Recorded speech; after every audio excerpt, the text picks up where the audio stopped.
Un grand merci à tous. Donc, on va passer à une nouvelle session qui va être a priori extrêmement intéressante sur les agonistes GLP-1 en psychiatrie. Donc pour ça, on va vous présenter le docteur Philippe Nuss. Philippe Nuss, c'est un psychiatre qui travaille à l'hôpital Saint-Antoine, où il a une unité de recherche et un hôpital de jour qui est dédié à tout un tas de problématiques.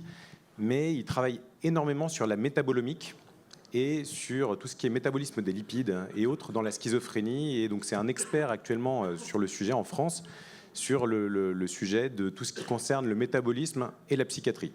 Donc je laisse la parole à Philippe qui va pouvoir nous présenter agoniste GLP-1 en psychiatrie. Merci beaucoup Alexis, merci de l'invitation. Peut-être pour rebondir sur ce qui vient d'être dit sur les deux points sur le Clariane et les projets, ce que j'ai entendu, c'est qu'il y a deux thématiques, la thématique de trajectoire et la thématique de données. Et c'est vrai que dans les considérations actuelles qui sont les nôtres dans mon unité de recherche, on s'intéresse aux trajectoires sous l'angle quelles sont les bonnes séquences thérapeutiques plutôt que quelle est la bonne thérapeutique. Donc la question est très importante de la temporalité, puisque en fait, vous savez qu'on peut commencer par un traitement, et puis après, ce traitement doit évoluer, non pas parce qu'il a été mauvais, mais parce qu'il a fait sa fonction pendant le temps où il était prescrit, et dans un deuxième temps, il faut mettre en place une autre stratégie. Donc ça n'est pas qu'on s'est trompé, c'est qu'à l'époque, il fallait faire ça, alors que parfois, on utilise la bonne recommandation initiale, et ce n'est pas le bon premier choix. Donc en fait, c'est le premier point qui est très important, c'est le point des trajectoires. Et le deuxième point, c'est le point des données.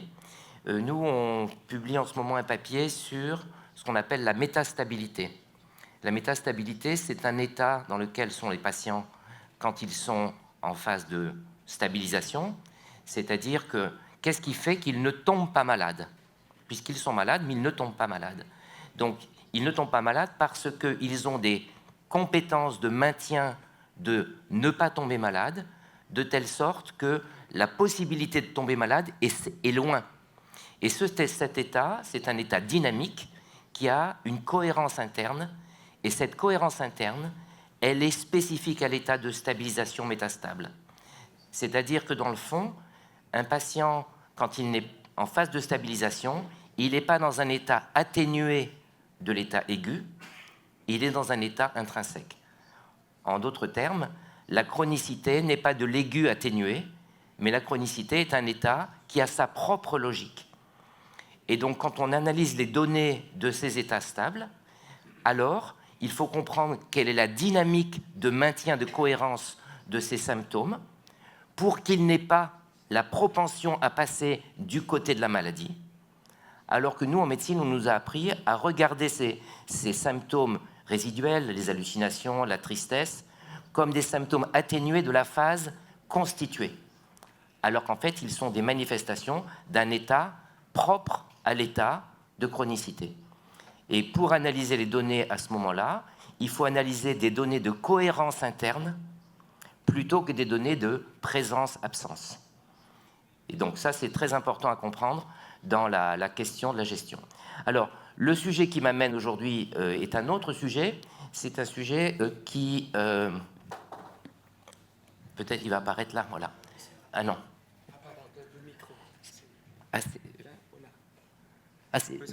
Ah oui, pardon, excusez-moi. Voilà, c'est bon, merci beaucoup. Je n'avais pas compris. Voilà. Donc, le sujet d'aujourd'hui, c'est un sujet qui correspond à une espèce d'engouement actuellement pour des médicaments qu'on connaît pour faire maigrir des personnes obèses. Et la question qui se pose, c'est est-ce que ces médicaments sont adaptés aux personnes qui souffrent de troubles mentaux sévères, ou est-ce qu'ils sont adaptés aux obèses d'une autre nature, ou est-ce qu'ils sont adaptés juste à maigrir pour avoir une bonne santé? Et vous allez voir que c'est un sujet très subtil et qui fait intervenir des points spécifiques du système nerveux central et des points spécifiques de la psychologie humaine. Et donc, c'est ce que je vais vous présenter. J'espère que je ne parle pas trop vite par rapport au traducteur.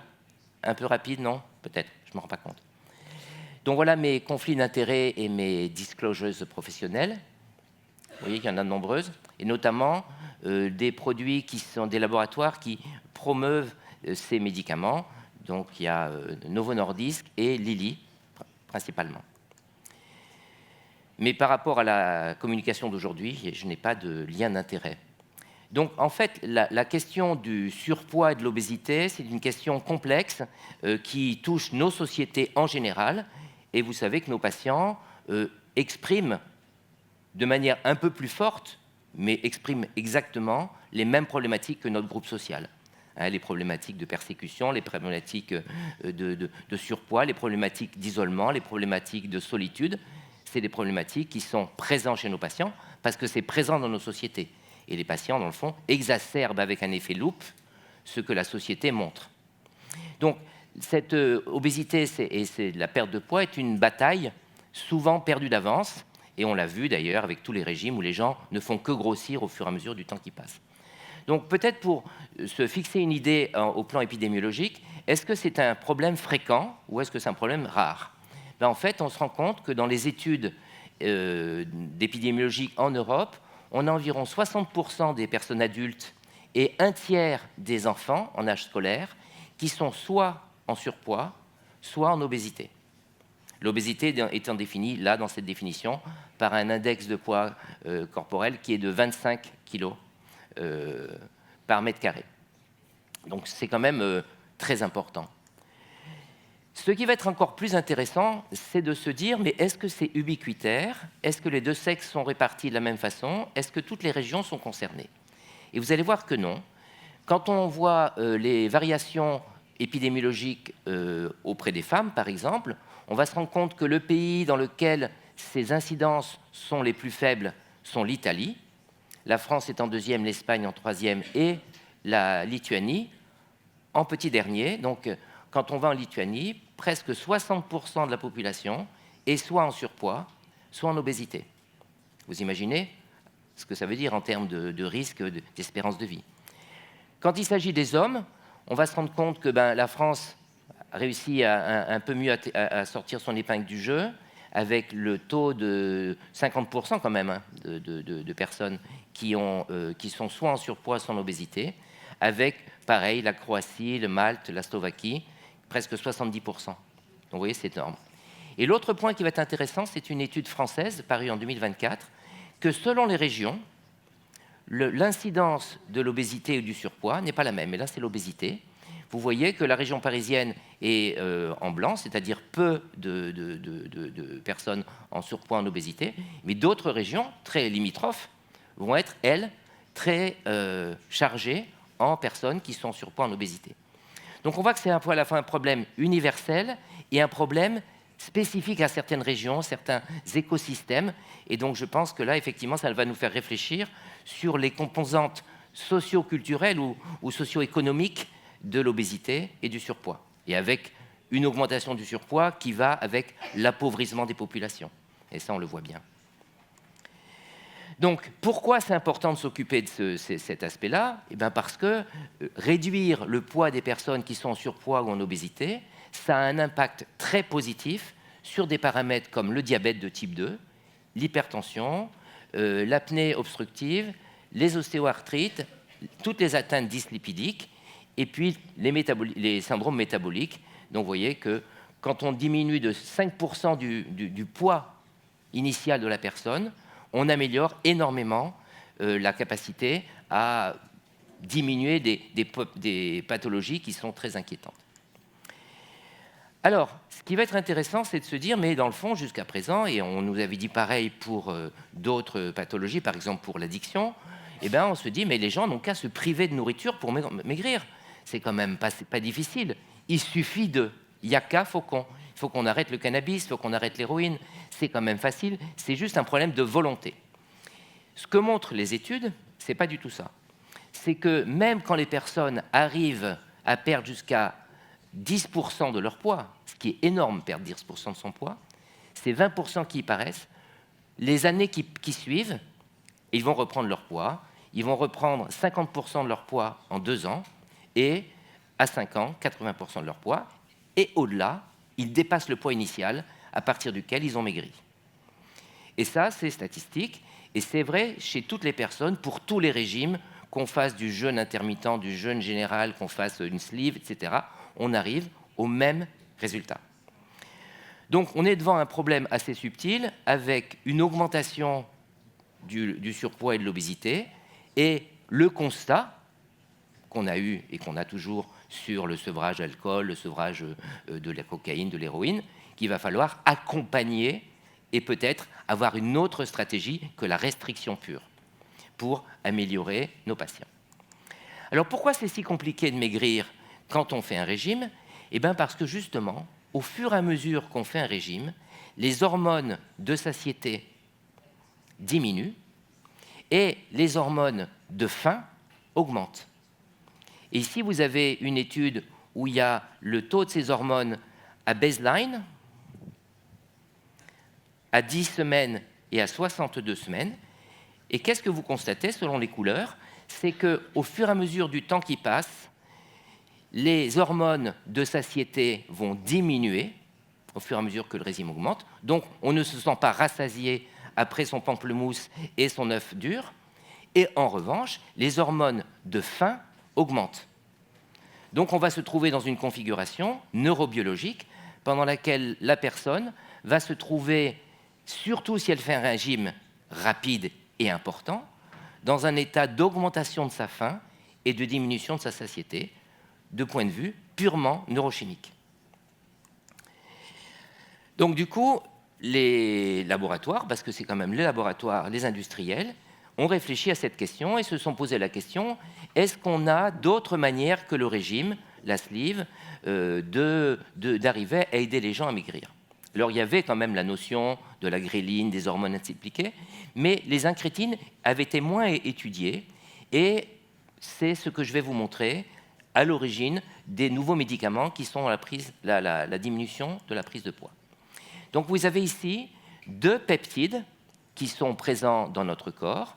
Un peptide qui s'appelle GLP-1, glucagon-like peptide, qui est sécrété par des cellules qui sont dans l'iléon distal et le côlon. Donc vous voyez, c'est plutôt terminal. Et puis, on va avoir un autre peptide. Ici, le premier peptide, il a 31 acides aminés et sa demi-vie est de 1 à 2 minutes. Donc il est fugitif dans le corps. Et le deuxième peptide est un peu plus long et il a une demi-vie de 1 à 2 minutes et 42 acides aminés. Et ce deuxième peptide s'appelle Gastric Inhibitory Polypeptide. Et il est sécrété par d'autres cellules qui sont dans le duodénum et le jéjunum, donc plus haut dans le tube digestif. Ce qui est intéressant quand on regarde ces peptides, c'est que d'abord, ils ont sur l'acide aminé 2, qui est l'ananine, la possibilité d'un clivage. C'est ce clivage qui fait que la demi-vie du peptide est courte. Si l'acide aminé, si le peptide s'ouvre, il perd sa fonction, et à ce moment-là, ayant perdu sa fonction, il n'a plus d'activité. Donc les deux peptides, le GLP-1 et le GIP, ont le même acide aminé, et il existe dans notre corps une dipeptide peptidase, la DPP4, qui clive ce peptide, et vous voyez que le clivage est le même, ce qui fait qu'ils ont la même demi-vie. Bien qu'ils n'aient pas la même longueur, ils ont la même demi-vie parce que ce peptide s'ouvrant là, il perd sa fonction active. Vous constatez que ces deux peptides, bien que différents, ont des éléments en commun. C'est le petit rond jaune, voilà, qui sont là. Les jaunes, c'est les mêmes que pour celui-là. Et puis, dans le GIP, on a d'autres acides aminés, ce qui fait qu'on a un peptide qui est hybride, avec des éléments semblables au GLP-1 et des éléments spécifiques au GIP. C'est clair? OK. Donc, qu'est-ce qu'ont fait les industriels? Eh bien, ils ont essayé d'inventer des peptides mimétiques des peptides naturels. Puisque vous avez vu que les peptides naturels ont une demi-vie très courte, ils se sont dit comment est-ce qu'on peut faire un peptide qui est plus long. La première chose qu'ils ont faite, c'est qu'ils ont modifié l'alanine qui est en 2 après l'histidine par un acide aminé factice qui empêche le clivage par la protéinase, ce qui fait que la demi-vie du peptide est beaucoup plus longue puisqu'il n'est pas détruit. L'autre point, c'est qu'ils ont mis un acide gras, et cet acide gras permet d'avoir une liposolubilité, c'est-à-dire une capacité à se maintenir dans l'organisme longtemps. Vous savez que les lipides, ça permet une dégradation lente, et d'ailleurs pour ceux qui sont habitués aux antipsychotiques d'action prolongée, vous savez que c'est des solutions, la plupart du temps, lipidiques, parce que justement, ça permet des polymérisations. Et puis, il y a un acide aminé qui est maintenu là, afin d'avoir une puissance d'affinité pour le récepteur plus élevée. Donc vous voyez qu'on a deux peptides qui ont été faits en miroir face aux deux peptides naturels. Le sémaglutide, dont la demi-vie, vous le voyez, est de 165 heures. La demi-vie, c'est-à-dire la moitié. Et le tirzépatide, dont la demi-vie est un peu plus courte, de 120 heures. Donc, qu'est-ce qu'on s'est dit avec ces deux peptides? On allait essayer de faire en sorte qu'on puisse les avoir de manière injectable et de ne les prescrire qu'une fois par semaine. Donc, c'est grâce à ce demi-vie longue. Et donc, on a proposé que le premier peptide, le sémaglutide qui est invité là, il agit sur les GLP-1, donc les récepteurs au GLP-1, et les tirzépatides, il va agir sur les deux récepteurs, le récepteur au GLP-1 et le récepteur au GIP. D'accord? Parce que ce que j'ai oublié de vous expliquer, c'est quand un peptide arrive dans le cerveau, il ne va pas nulle part, il va se fixer sur un récepteur. Et c'est grâce à sa fixation sur ce récepteur qu'il va diminuer le sentiment d'avoir faim. Il va diminuer la satiété, il va augmenter la satiété. Donc, on va avoir un peptide qui va être centré que sur le GLP-1 et un peptide qui va être centré sur GLP-1 et GIP. Pas exactement pareil, mais on imagine bien que le deuxième tirzépeptide, il est plus puissant que le premier, puisqu'il agit sur les deux systèmes réceptoriels.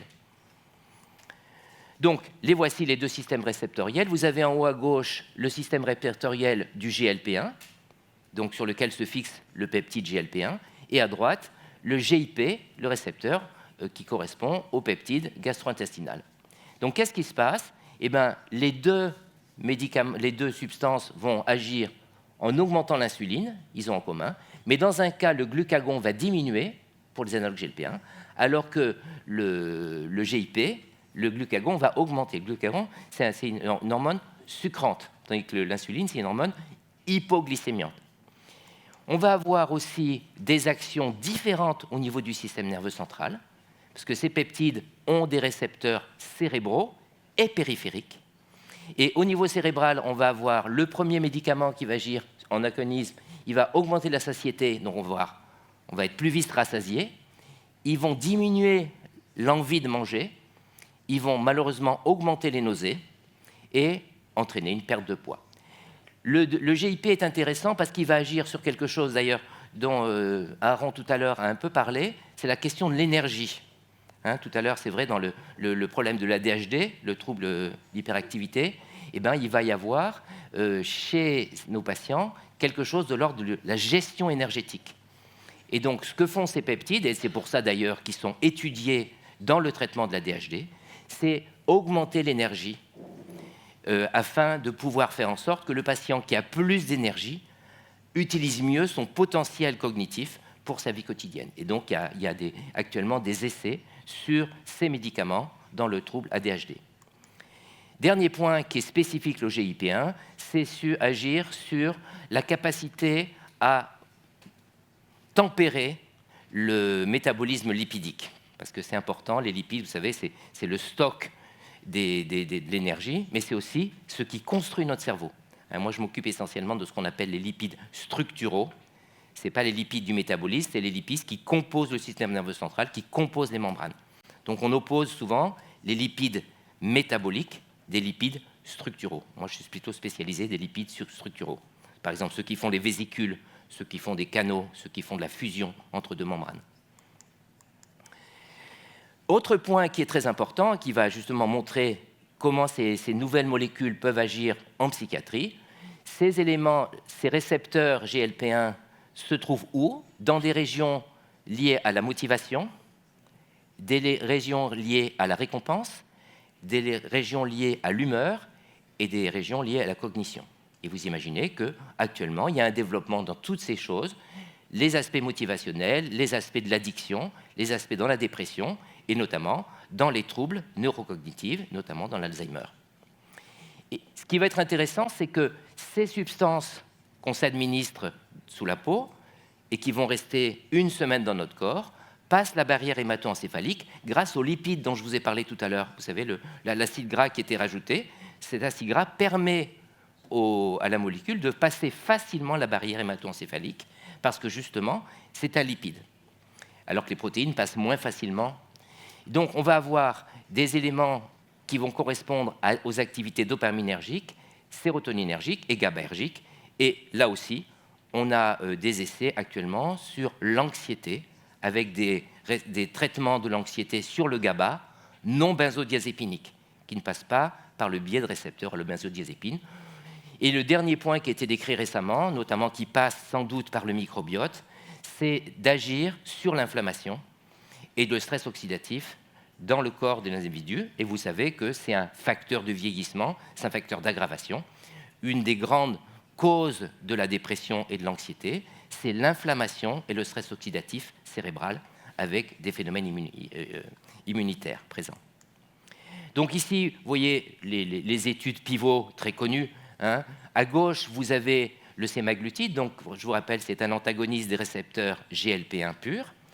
Ici, vous voyez que versus placebo, on va avoir le nombre de patients qui vont réduire leur poids. Donc ici, une perte de poids de plus de 5%, perte de poids de plus de 10%, jusqu'à une perte de poids de plus de 20%. Et dans cet essai, eh ben, on va avoir, par exemple, 40% des patients qui vont perdre jusqu'à 20% de leur poids de base, ce qui est énorme. Ça, c'est sur des sujets non psychiatriques. Ça, c'est important. Et vous voyez que le tirzépatide, donc le médicament qui agit sur les récepteurs GLP-1 et sur le GIP, lui, il va avoir un effet dose assez fort, et cet effet dose va permettre d'obtenir jusqu'à jusqu'à 25% de poids à 40%. Et on va avoir plus de patients, vous voyez ici, à 80%. Ici, ça dépasse 80%. Donc, on a un peu plus d'effet de ce médicament, le tirzépatide, versus le sémaglutide. Les effets secondaires sont digestifs. Vous les voyez quand même. Ils sont fréquents. Donc, vous avez l'Ozempic et le Wegovy. Donc, l'Ozempic, c'est la version pour le diabète. C'est le laboratoire donc, Novo Nordisk qui a fait, avec la même molécule, 2 médicaments. Un médicament qui sert au diabète et un médicament qui obtient l'AMM obésité. Donc voilà, donc ils ont obtenu un AMM obésité avec le même médicament qu'ils avaient développé préalablement sur le diabète. C'est juste une question de dosage et de titration qui est différente. Mais ça a permis d'avoir une population particulière. Donc ici, vous voyez qu'on a environ 15 à 20% avec l'Ozempic, et avec le Wegovy qui est plus fortement dosé, on a jusqu'à 70% de nausées. Il faut savoir que ces nausées, elles cessent, et il faut monter très lentement. Je vous dirai comment faire pour gérer les problèmes. Donc les symptômes majeurs sont la diarrhée, les vomissements, la constipation, la douleur abdominale, la réduction de l'appétit, ça c'est un peu attendu, et la dyspepsie. Et les autres sont très rares. Hein. Donc là, c'est important. Alors, il y avait eu à un moment donné une question des cellules tumorales dans le cancer de la thyroïde, et actuellement, ces données n'ont pas été montrées comme étant vraies. Elles ont été disqualifiées. Le MEA et la FDA ont annulé ces points-là, mais à l'époque, c'était noté. Alors maintenant, arrivons au cœur de notre sujet. Qu'en est-il des patients obèses ou en surpoids en psychiatrie, c'est qu'ils souffrent de maladies mentales sévères. Et donc, on va commencer par les données épidémiologiques. Donc ici, j'ai séparé 2 données parce qu'on n'a pas beaucoup de données sur l'obésité en psychiatrie. On a plus de données sur le syndrome métabolique. Donc, les données sur le syndrome métabolique montrent qu'il y a environ, toutes pathologies confondues, schizophrène, bipolaire, majeure dépression, environ 32%. Donc ça, c'est une notion que je n'avais pas. J'avais l'impression que le syndrome métabolique était plus présent chez les schizophrènes et les bipolaires que dans la dépression unipolaire. Ce n'est pas ce que montre l'épidémiologie. L'épidémiologie montre que même dans la dépression unipolaire, on a un risque de syndrome métabolique identique à celui qu'il y a pour les autres pathologies. Parmi les médicaments, vous le savez, la clozapine et l'olanzapine sont les plus grands pourvoyeurs de prise de poids et de syndrome métabolique. Quant à l'obésité, c'est un peu différent. On a plus d'obésité chez nos patients schizophrènes, que chez nos patients déprimés. Vous voyez qu'il y a un point très intéressant, c'est qu'entre le syndrome métabolique et l'obésité, il n'y a pas une continuité. Il y a quelque chose qui se passe qui fait que, alors que le syndrome métabolique est identique en termes d'incidence pour les 3 pathologies, la schizophrénie induit beaucoup plus d'obésité que ne fait la dépression. La dépression, il y a autant d'obésité là que de syndrome métabolique. Ok, donc on a des caractéristiques qui correspondent à la pathologie, qui correspondent peut-être au traitement ou aux difficultés des patients. Alors, je vous ai pris la méta-analyse la plus récente. L'avantage dans ces publications, c'est que les données, c'est toujours 2025. Donc voilà, donc vous avez des données décembre 2025 même. Donc voilà, December 2025. Voilà, donc on est déjà ahead, vous voyez, on a ahead of publication. Donc on a ici une publication du mois prochain que j'ai devinée dans ma boule de cristal. Et cette publication prend 10 essais randomisés contrôlés, donc RCT, ça veut dire Randomized Controlled Trials, donc, qui sont faits dans la schizophrénie, les troubles schizoaffectifs, avec essentiellement, enfin, il y a 2 études centrées sur la clozapine et l'olanzapine, qui sont les médicaments qui donnent le plus de troubles. Et puis, il y a des atteintes, il y a des données sur les mood disorders. Je n'ai pas mis, parce que c'était un peu loin encore, les données sur l'anxiété, les données sur l'addiction, les données sur les troubles cognitifs, mais il y a des papiers qui sont sortis là-dessus, mais on n'a pas assez de données répliquées pour pouvoir se permettre. Alors, quel est l'effet de ces médicaments chez les patients qui souffrent de troubles psychiatriques? Je ne sais pas si vous vous souvenez tout à l'heure, quand on a regardé les Manhattan, les diagrammes d'efficacité du sémaglutide et du tirzépatide, on allait avec des doses jusqu'à 40% de patients qui perdaient jusqu'à 25% de leur poids. Or là, vous voyez que dans les effets obtenus chez nos patients, certes sur une durée plus courte, on a une perte de 5 kg. 5 kg, c'est environ 5% du poids, à peine. Donc on va avoir effectivement moins d'effets. L'index corporel est de moins 1,6. La circonférence de la taille se diminue. Et puis le diabète, la glycémie à jeun est plus faible. Donc on a un signal franc, mais moins fort avec ces médicaments que chez les populations non psychiatriques. Alors pourquoi ? Il y a beaucoup d'hypothèses. Une des hypothèses la plus simple, c'est que les essais sont plus courts. Les autres essais, c'était jusqu'à 1 an. Là, on va jusqu'à 24 semaines, donc c'est quand même plus court. Les patients, quand on les inclut, il faut qu'ils soient plus obèses. Et c'est le grand problème qu'on a actuellement pour prescrire ces médicaments, puisqu'il faut que le patient soit concomitamment obèse et diabétique. Or, on a beaucoup de nos patients jeunes qui sont en surpoids, mais qui ne sont pas diabétiques, et vis-à-vis desquels on ne peut pas avoir les critères d'inclusion. Donc, on attend que les patients soient trop gros, qu'à ce moment-là, le diabète soit obligatoire pour induire le traitement. Et on milite énormément pour avoir la possibilité de prescrire avant ce critère diabétique, puisqu'on arrive trop tard avec des patients qui sont devenus insulino-résistants. Les antipsychotiques, effectivement, et les antidépresseurs. Et ça, c'est important. Et d'ailleurs, pour tous ceux qui sont intéressés par les traitements, par la psilocybine et ces substances chez nos patients psychiatriques, vous savez que quand on va prescrire la psilocybine, ce qu'on commence à faire en externalisant nos patients, eh bien, dès qu'il y a un psychotrope, l'effet d'amélioration est beaucoup plus faible. Donc, il y a une compétition entre l'effet des médicaments et l'effet de ces molécules-là sur l'obésité. Donc ici, je vous ai mis un peu, pour faire semblant de faire un peu de science, donc le fameux papier 2025 de décembre. Donc vous avez les études qui sont là, et ici, vous avez la moyenne de la perte de poids. Vous voyez, c'est moins 5 kg. Et la moyenne du pourcentage de personnes qui vont perdre du poids, elle est là. Ah oui, je crois que je vais mettre une petite animation, voilà. Alors, maintenant, on va plus parler en tant que clinicien, moins au plan fondamental.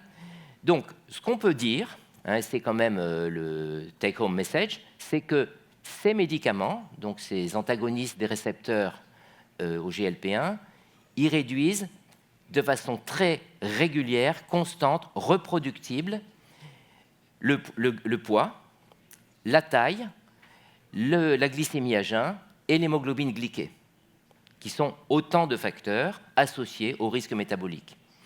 Et ce que montre un papier, c'est que plus le patient a été résistant à la metformine, mieux il va répondre aux antagonistes GLP-1, aux agonistes GLP-1.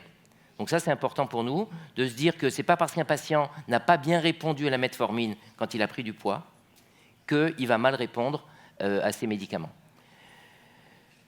Les données, en fait, dépendent pas mal des essais, donc on va voir. Ce qui est important, c'est que dans tous les essais, il n'y a eu aucune aggravation de la symptomatologie psychiatrique. Et qu'au contraire, on a obtenu une amélioration de la dimension dépressive, du fonctionnement à la qualité de vie. Peut-être est-ce lié à l'inflammation, peut-être est-ce lié au fait d'être dans un protocole, on ne sait pas, en tous les cas, c'est important. Donc, pas de déstabilisation, les effets gastro-intestinaux sont communs, mais ils sont souvent modérés et transitoires. Et ce qui est intéressant, c'est que chez ces patients et chez d'autres patients qui sont ciblés, on va obtenir une diminution du comportement addictif, des idéations suicidaires, des éléments de neuroprotection, qu'on voit ça dans des essais de neurocognition où on fait faire des tests neurocognitifs aux patients et on se rend compte qu'ils s'améliorent, notamment sur la mémoire de travail. Diminution de la boulimie par rapport notamment aux patients qui sont sous clozapine. Et vous savez qu'un patient sous clozapine, le problème qu'il a, c'est que le soir, à peine sort-il de table, qu'il se jette sur le frigidaire pour remanger, et notamment quand il commence à s'endormir. Donc, pour vous, quelles sont les données ? C'est qu'il faut se dire que dans l'état actuel des choses, si on n'a pas de remboursement, le moins mauvais traitement, c'est la metformine, mais on sait que c'est transitoire, que les prochaines recommandations vont être sur les antagonistes GLP-1. Voici les nouveaux axes de recherche. Donc les atteintes neurocognitives, vous voyez, avec quand même des données observationnelles qui sont importantes. Les syndromes psychotiques, là, on n'a pas d'éléments d'amélioration de la psychose. Amélioration de l'addiction, par contre, oui, c'est important. Et amélioration de l'humeur, oui, c'est important. Donc on a des nouvelles pistes là. Donc, pour vous, qu'est-ce qu'il faut faire ? Il va falloir faire la même chose que les gens qui vont bien, sauf qu'il va falloir aller plus lentement, avec des dosages plus faibles. En fait, il y a dans les protocoles une augmentation par semaine. Donc là, au bout de 15 jours ou d'un mois, ça dépend des protocoles, on va augmenter la titration de la molécule. Habituellement, c'est 5 mg, 10 mg, 15 mg. Et là, il va falloir rester très longtemps au palier le plus bas. Après, souvent, ce qu'on fait, c'est qu'on monte au palier un peu plus élevé et on commence à avoir une augmentation de la perte de poids, mais une augmentation de l'intolérance. Il va falloir souvent redescendre. Voilà, ça c'est important parce qu'il va y avoir effectivement au début une perte de poids très rapide chez les patients. Il y a après une reprise de poids et il faut la tolérer. En fait, le concept en psychiatrie, c'est arrêter l'augmentation du poids.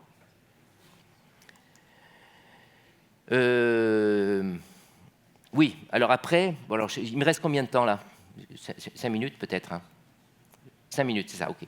Donc, je vais être plus rapide. Donc, ce qu'il faut pour vous dire, c'est que le fait d'introduire ces médicaments va modifier profondément le vécu de la personne.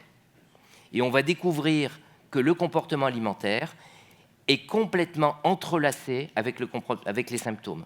Par exemple, beaucoup de patients qui ont perdu beaucoup de poids, moi je faisais partie du protocole Wegovy obésité, et les patients qui ont perdu le plus de poids, c'est les patients qui ont le plus voulu arrêter le traitement, parce qu'ils n'avaient plus la possibilité de cette gratification par la nourriture, quand ils regardaient leur série télé, etc.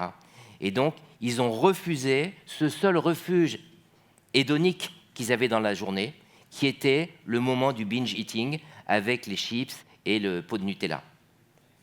Voilà. Donc ça, c'est embêtant. Ça, je vais passer. Alors, qu'est-ce qu'on peut voir? On peut voir, théoriquement, moi je ne l'ai jamais vu, de réactivation de troubles du comportement alimentaire. Peut-être on peut voir ça chez les patients bipolaires. Vous savez qu'il y a beaucoup de patients bipolaires qui commencent leur trajectoire de troubles bipolaires par des troubles comportement alimentaires. Ça va être souvent de la boulimorexie. Et voilà, donc les états de personnalité, les personnalités borderline. L'image corporelle doit être très scrupuleusement améliorée avec les patients, c'est-à-dire qu'il ne faut pas maigrir trop vite. Parce que le patient, en fait, s'est habitué à grossir. C'est ça qu'on ne perçoit pas dans un premier temps. On a l'impression que le patient est tout le temps en train d'essayer de maigrir, il ne fait que grossir. Mais en fait, parce qu'il s'est habitué à avoir cette petite prise de poids, qui a un effet entre ce que je fais et ce que j'observe. Et là, cette prise de poids n'a plus lieu et la personne est en difficulté. Donc, dans un premier temps, quand on prescrit les médicaments, il faut demander de prescrire les médicaments sur la diminution de la prise plutôt que sur l'augmentation de la décroissance du poids. Voilà, et je finis. Alors, dernière conclusion. Donc, 3 messages sur l'efficacité. L'efficacité sur le syndrome métabolique, elle est nette. Hein, la glycémie, le poids, même l'hypertension. Il n'y a pas d'atteinte clinique, le patient ne se dégrade pas. Et l'adaptation, par contre, elle est très importante. Et ça, c'est vraiment quelque chose que seul le clinicien peut faire. Hein, aller lentement. Le patient demande la perte de poids, mais en fait, quand elle a lieu, elle est trop anxiogène. Donc, il faut stabiliser le poids. Le traitement, comme je vous le disais, perturbe la psychopathologie du sujet, notamment dans son rapport entre son corps, l'image, la récompense. Et ça, effectivement, ça prend beaucoup de temps. Et tout à l'heure, ça a été dit pour l'ADHD. Le patient qui, depuis l'enfance, s'est habitué, doit changer. La future recherche, donc il y a des nouvelles modes galéniques. Alors, est-ce que le mode galénique, c'est le comprimé oral, l'injection un mois? Il y a du pour et du contre. J'ai discuté avec les gens de Lilly. Ils sont en train de développer une injection un mois et un comprimé quotidien. Parce qu'en fait, pourquoi il y a l'injection? Parce que la forme du médicament est dégradée si on la mange par la bouche. Donc, ils sont en train de créer une nouvelle chimère qui ne devient pas dégradée par les sucs digestifs et qui peut être prise quotidiennement. Et il semblerait dans les essais que la prise quotidienne est meilleure que la prise mensuelle. Vous voyez? Comme ça rebat les cartes. Vous savez qu'on nous dit tout le temps pour les antipsychotiques, action prolongée, c'est beaucoup mieux 1 mois, 3 mois, 6 mois. Ben là, on se rend compte qu'en tous les cas, ce n'est pas toujours vrai. Et je pense que ça, c'est des molécules comme ça qui nous font beaucoup réfléchir sur la psychopathologie, le rapport à l'alimentation, le rapport à la prescription. Parce que là, on a un médicament très efficace qui a beaucoup de personnes qui le refusent. Et pourtant, des personnes qui demandent ardemment à maigrir. Donc on se rend bien compte qu'entre ce qui est énoncé par le patient et ce qui est supportable, il y a une grande différence. Voilà, merci.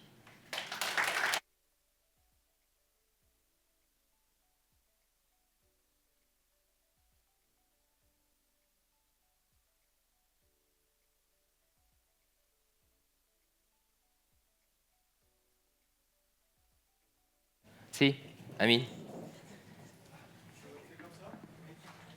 Pardon.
notamment les binge consommateurs à la fois sur ce que tu as décrit et sur la stimulation du système de récompense par ce que tu as montré, hein, c'est-à-dire la consommation. I will repeat the question. La consommation confortante. Bon, c'est bon, je vais répéter. Oui.